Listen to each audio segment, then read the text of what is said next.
Hello दोस्तों, Raghav voice channel में आप सभी का स्वागत है। मैं आपके सामने एक बुक समरी लेकर आया हूं, जिसका नाम है how to stop worrying and start living book Hindi. इस पुस्तक के लेखक आकाश पटेलिया है, जिसका हिंदी नाम है चिंता कैसे छोड़ें और जीवन कैसे शुरू करें।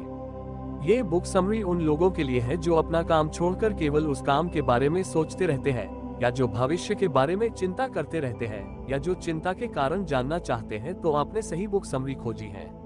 लेखक डेल कार्नेगी द्वारा लिखित चिंता कैसे रोकें और जीना शुरू करें बुक हमें जीने की कला सिखाती है। ये बुक हमें व्यावहारिक तरीके से अपनी चिंताओं को छोड़ने और अधिक सकारात्मकता के साथ अपने कार्यों को करने पर जोर देती है। ये बुक हमें चिंता के कारणों से लेकर उनके प्रभावों, आदतों, मानसिकताओं और परेशानियों के बारे में भी बताती है। साथ ही हमें चिंता से निपटने के कई तरीके भी देती है। ये बुक हमें कोई दवाई नहीं देती है अपनी चिंताओं से निपटने के लिए, बल्कि ये हमें चिंता के कारणों को जानने और उस पर काम करने पर जोर देती है। इस बुक समरी में हम ऐसी ही कुछ बातों के बारे में जानेंगे जो हमें अपनी चिंताओं से निपटने मदद कर सके। How to stop worrying and start living book Hindi by Akash. Book summary Hindi. चिंता कैसे रोकें और जीना शुरू करें बुक और 5 महत्वपूर्ण बातें। कॉन्टेंट्स हाइड, वर्तमान क्षण में जीना, चिंता को मैनेज करना, सकारात्मक मानसिकता विकसित करना, आलोचना के डर पर काबू पाना, उत्पादकता और खुशहाली को बढ़ाना। निष्कर्ष, वर्तमान क्षण में जीना। लेखक हमें अतीत की बातों पर पछताने और भविष्य के बारे में चिंता न करने पर जोर देते हैं, क्योंकि अतीत को कोई नहीं बदल सकता और न ही भविष्य को। इसलिए हमारे पास केवल आज का समय और पल है, जिसे हम अपने अनुसार बना और बिगाड़ सकते हैं।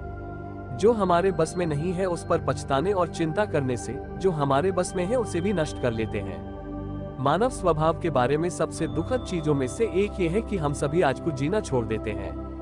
हम सभी आज अपनी खिड़कियों के बाहर खिल रहे गुलाबों का आनंद लेने के बजाय आसमान में खिला किसी जादुई गुलाब के सपने देखते रहते हैं। लेखक चिंताओं से निपटने के लिए अनेक व्यावहारिक तकनीकी प्रदान करते हैं, जिसमें मेडिटेशन करना, गहराई से सांस लेना, प्रकृति को निहारना आदि शामिल है, जो हमें व्यर्थ की चिंताओं से दूर रखती है और हमारे मन को खुशी और संतुष्टि प्रदान करती है, जिससे हम वर्तमान पर अधिक ध्यान केंद्रित कर सकते हैं। उदाहरण के लिए, अगर हमें कोई प्रेजेंटेशन 1 हफ्ते बाद देनी है तो मैं इसे नहीं दे सकता या मैं कैसे प्रेजेंटेशन दूंगा, ये सोचने के बजाय हम उसकी तैयारी कर सकते हैं। अगर हमने कोई प्रेजेंटेशन दे दी है पर वह खराब हो गई तो हम आने वाली प्रेजेंटेशन को बेहतर करने की तैयारी में लग सकते हैं, न कि पुराने प्रेजेंटेशन पर पछताते रहें। चिंता को मैनेज करना।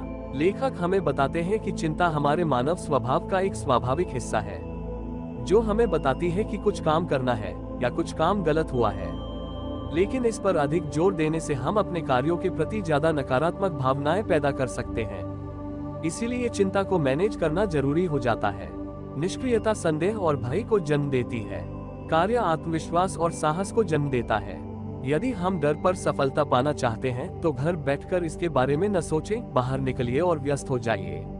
लेखक चिंता को मैनेज करने के कई तरीके बताते हैं, जिसमें से 2 तरीके हमने अपने सामने रखे हैं, जो कि इस प्रकार है। समस्या समाधान की विचारधारा को अपनाना। इसमें हम किसी कार्य के प्रति उसकी समस्या और समाधान पर अधिक जोर देते हैं, न कि पूरे दिन उसके बारे में सोचते रहते हैं। मानसिक घरेलू सफाई का अभ्यास करना, जिसमें चिंता और चिंताओं के कारण लिखने और उन्हें व्यवस्थित करने पर जोर देते हैं, जिससे हम अपनी चिंताओं के बारे में बेहतर तरीके से जान सके और वह तरीका ढूंढ सके जिससे उन्हें कम किया जा सकता है। उदाहरण के लिए, अगर कोई व्यक्ति अपने पैसे को लेकर चिंतित है तो उसे अपने पैसे का बजट बनाना और उसे मैनेज करना सीखना होगा, जिससे उसकी पैसे की चिंता कम हो जाएगी। सकारात्मक मानसिकता विकसित करना। लेखक का मानना है कि हम जिस तरह से सोचते हैं और दुनिया को समझते हैं, उसका हमारी मानसिकता और भावनात्मक विकास में बहुत प्रभाव पड़ता है। इसीलिए सकारात्मक दृष्टिकोण अपनाने से हम चिंताओं पर काबू पाना और अपने जीवन को बेहतर बनाना सीख सकते हैं। लेखक सकारात्मक मानसिकता विकसित करने के 7 सिद्धांत बताते हैं, जो इस प्रकार है। अपने दिमाग को रचनात्मक विचारों से भरे, खुद को सकारात्मक प्रभाव के घेरे में रखें, अपने आशीर्वाद गिने। कृतज्ञता चिंता और नकारात्मकता के लिए एक शक्तिशाली हथियार है। सर्वश्रेष्ठ की उम्मीद करें। सर्वश्रेष्ठ की उम्मीद करके हम चुनौतियों का सामना करने का आत्मविश्वास पाते हैं। सफलता की कल्पना करें। दूसरों के लिए दयालुता और उदारता का अभ्यास करें। छोटी छोटी बातों पर समय और ऊर्जा बर्बाद ना करें। एक सकारात्मक दृष्टिकोण न केवल मानसिक और भावनात्मक कल्याण को बढ़ाता है बल्कि विकास और पूर्ति के लिए नए अवसर और संभावनाएं के द्वार भी खोल देता है।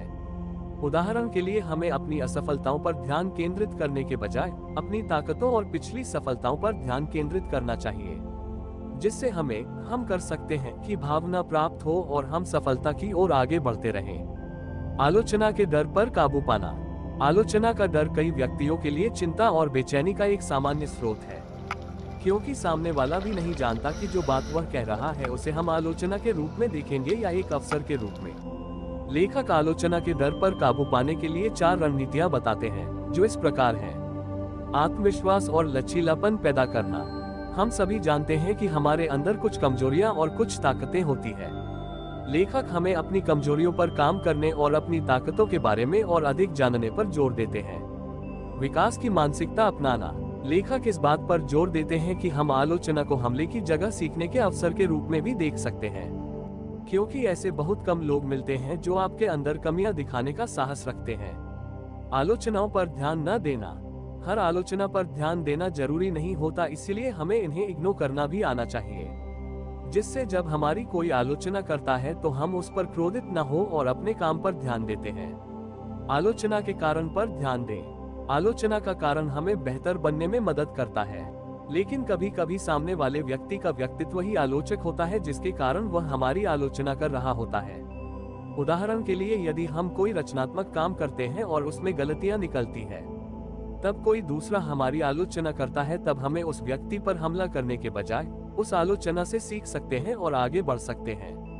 उत्पादकता और खुशहाली को बढ़ाना। चिंता और पछतावे पर अधिक ध्यान देने से हम अपनी उत्पादकता और खुशहाली को नष्ट कर देते हैं, क्योंकि हमारे पास उनके लिए सोचने का वक्त ही नहीं होता है।